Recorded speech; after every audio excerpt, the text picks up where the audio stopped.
Time ఇచ్చినారు కదా చాలా మళ్ళీ మధ్యలో ఎందుకు దొరిచేది సార్? ఆవిడకేమి ఎక్కువ ఇవ్వలేదు, ఆవిడ టైం ఆవిడే మాట్లాడారు. మధ్యలో మీరు ఎప్పుడు కల్పించుకోనట్టు అజాత శత్రువులాగా మరి మీరు అలా మాట్లాడకండి. మీరు కంక్లూడ్ చేయండి. కాదు కదా ఇప్పుడు మీకు సమయం ఇచ్చాం, మీరు కంక్లూడ్ చేయండి. వేరే వాళ్ళు కంక్లూడ్ చేసే సమయంలో మీరు ఎప్పుడు మాట్లాడలేదా? ఆపాను కదా నేను. ప్లీజ్ మీరు కంక్లూడ్ చేయండి ప్లీజ్. నేను కరెక్ట్ గా మాట్లాడేటప్పుడు వీలున్నంత వరకు ఎక్కడ జోక్యం చేసుకున్నాను. వాళ్ళు భాషలు మార్చి మాట్లాడేటప్పుడు నేను జోక్యం చేసుకుంటాను తప్ప ఇప్పుడు వాళ్ళు మాట్లాడుతున్నారు. నేను ఇంతవరకు చెప్పాను కదా, మీరు మాట్లాడలేదనే మాటని కూడా ఆవిడ చెప్పాను, ఆవిడ ఆపాను. ప్లీజ్ సార్ సబ్జెక్ట్ లోకి వచ్చాడు, ప్లీజ్ కంక్లూడ్ చేయండి. ఇప్పుడు ఆపేదంటే స్టార్ట్ అయిన తర్వాత ఆపుకుంటా పోతుంటే ఎట్లా? ఇప్పుడు ఏమి ఘనకారాలు చేసినారని చెప్పి వీళ్ళను స్వాగతం పలుకుతున్నారు జనాలు. ఎవడు పట్టించుకోవడం లేదు, తెలిసినో లేదో. వాళ్ళు ఏదో పెద్దగా చెప్తున్నారు రప్ప రప్ప రప్ప అని. రప్ప రప్ప అనేది పార్టీ ఆఫీసులోకి విన్నారు మన రప్ప రప్ప అని పీకడానికి.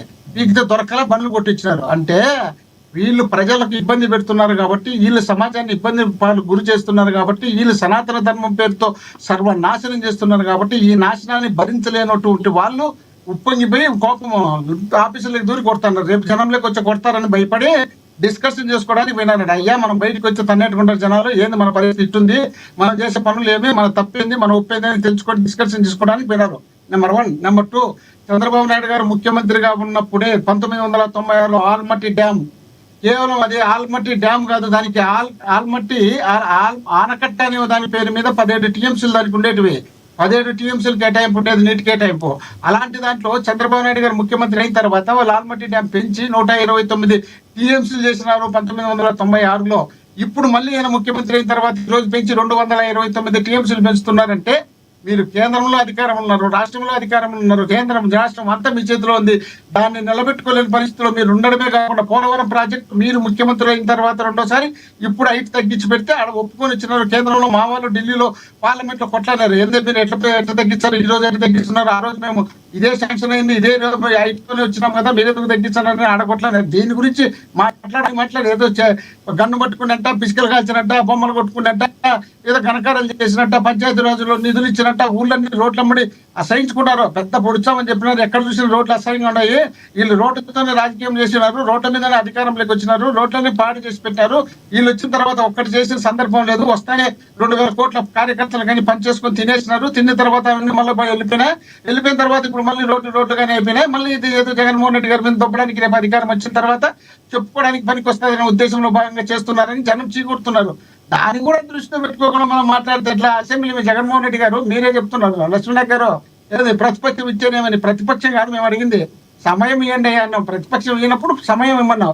సమయం ఇచ్చే పడతాయనే కదా భయపడతారు. ఇది సమయం ఇచ్చే లోపలికి వచ్చే మనల్ని తడుచాయనేది అదే లోపల దాన్ని కూడా పెట్టుకుంటారు. మరి ఇష్టం వచ్చినటువంటి సమయం ఇచ్చేదానికి ఏమవుతుంది? 40% ఓటుకున్నటువంటి వ్యక్తికి, ప్రజల పక్షాన మాట్లాడాల్సినటువంటి వ్యక్తికి అక్కడ సమస్య ఉన్నప్పుడు మాట్లాడతామని చెప్తాం అన్నప్పుడు, అక్కడ 40% ఓటు ఉన్నప్పుడు, ఇంత అనుభవం కలిగినటువంటి రాజకీయ నాయకుడు రాష్ట్ర సమస్యలు తెలుసుకోవాల్సినటువంటి ఏంటంటే మీ జగన్మోహన్ రెడ్డి గారు హాట్ కామెంట్ చేశారు. ప్రెసిడెంట్ బ్రేకింగ్ లో వస్తుంది. సీఎం చంద్రబాబుకి దేవుడి పట్ల భక్తి లేదంట, చంద్రబాబుకు ఆలయ నిర్వహణ పట్ల శ్రద్ధ లేదంట, అత్యంత విశిష్టత బాధ్యత గల టీటీడీ చైర్మన్ పదవిలో వ్యక్తిత్వం లేని ఒక వ్యక్తిని నియమించి ఆలయ ప్రతిష్టను మంటగలిపారని జగన్మోహన్ రెడ్డి గారు మాట్లాడారు. మరి గతంలో పృథ్వీ గారిని ఎందుకు పెట్టారు, ఎందుకు పక్కన పెట్టారు అంటే ఏం చెప్తారు? ఇప్పుడు పృథ్వీ గారు కానీ మిమ్మల్ని పెడితే మీరు రేపు ఏం చేస్తారో తెలియదు, విజయ్ గారిని పెడితేనో నన్ను పెడితేనో ఏం చేస్తామో తెలియదు. తెలియక ముందు పెడతాం, పెట్టిన తర్వాత తప్పు తెలిసిన తర్వాత ఇమ్మీడియట్ మక్కల మీద తన్ని బయటకు దొబ్బాలా. మా వాని మీద ఆరోపణ మాత్రమే వచ్చింది ఆ రోజు పృథ్వీ గారి మీద, అది వాయిస్ మాత్రమే. ఈ రోజు కళ్ళకు కనిపిస్తుంది, నోటితో మాట్లాడుతున్నాడు. ఏమని? వాళ్ళకు మాకు 20-30 సంవత్సరాలు అక్కడ ఏం తప్పు జరుగుకుని అలాగే మాట్లాడుకున్నంత మాత్రమే తప్పు చిత్రీకరిస్తారని ఒకటన్నాడు. రెండోది వచ్చేసి శ్రీకృష్ణ భగవానుడు రాసినటువంటి నీకు భగవద్గీతలో చెత్త ఉంది, దాంట్లో దరిద్రంగా ఉంది, తంతారు కొడతారనే మాటలు మాట్లాడుతున్నారంటే ఇంతకన్నా దిగజార్చి మాట్లాడే వాళ్ళు.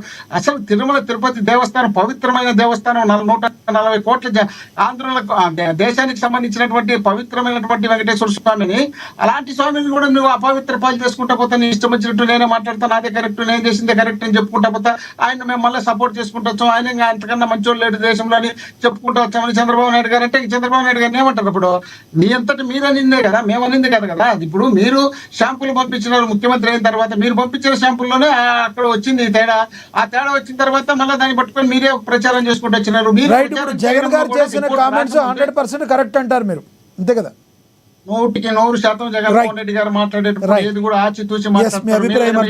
మీకు అవసరం అన్నట్టు మీకు ఎట్లా అవసరం వచ్చాయి కొంచెంసేపు ఉండబ్బా, ఇంతసేపు మాట్లాడచ్చు. అప్పుడే రైట్ రైట్ రైట్ రైట్ అంటే ఎట్లా మళ్ళీ బ్రేక్ లేదు, మళ్ళీ రైట్ రైట్ ఎవరు కూర్చోడానికి వచ్చింది కాదు సార్, కాదు కదా. కాదు సార్, ఎట్లయితే ఇప్పుడు అందరికీ తలకు 2 నిమిషాలు ఇచ్చాము, ఈ 2 నిమిషాలు మీకు ఇచ్చాము, మిగతా ముగ్గురికి కూడా ఇవ్వాలి కదా. పెన్షన్ సంబంధించి జగన్మోహన్ రెడ్డి గారు ముఖ్యమంత్రిగా కాక మునిపే ఎన్నికల ప్రచారంలోనే విడతల వారీగా పెంచుతామని చెప్పినారు. వీళ్ళ మధ్య అబద్ధాలు చెప్పి 10,000 ఇస్తాము వాలంటీర్లకు, అందరికి 10,000 ఇస్తాము జగన్మోహన్ రెడ్డి గారు తిన్న కాదు, మీ కడుపు కుట్టము, మీ అంత సత్తరిచ్చేందు లేడు, నేను పెద్ద సరితరిచ్చేందని చెప్పినాడు చూడు వీళ్ళ నాయకుడు, వీళ్ళ ప్రియతమ నాయకుడు పవన్ కళ్యాణ్ గారు.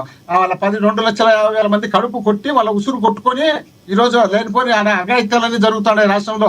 నిన్న కాకినాడ ఈయన ప్రాతినిధ్యం వహించే పక్కది ఆ జిల్లాలోనే 30 మంది ఎంతమంది చనిపోయారు టపాసులు బానిసంచాలు పేలి.